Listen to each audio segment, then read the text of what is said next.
Running a business is no walk in the park, and starting Penguin Brothers was no different for brothers Blake and Brandon. We started about 3.5 years ago, I think it's been. My brother was out here in BYU. I was still home in California working, and my brother just kind of came across the pink food truck, which we started out with. And he called me up and was like, hey, do you want to do this? And I said no at first, sounded like a terrible idea. He was going to school, and so he had no money, and I was only working and I had the money. And so he was like, come on, man, like, let's do this. I think it could be a really good idea.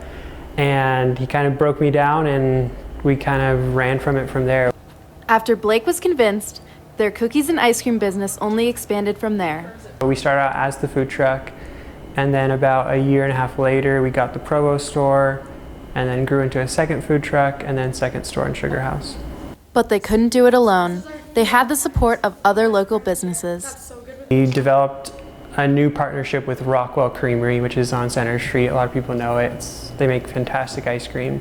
And so when he first opened up, we kind of just immediately contacted him and said, hey, like, we'd love to be like a partner with you. Could you supply us with ice cream? And we have a great relationship with him today. Although Penguin Brothers has seen a lot of success, there is much more in store for them.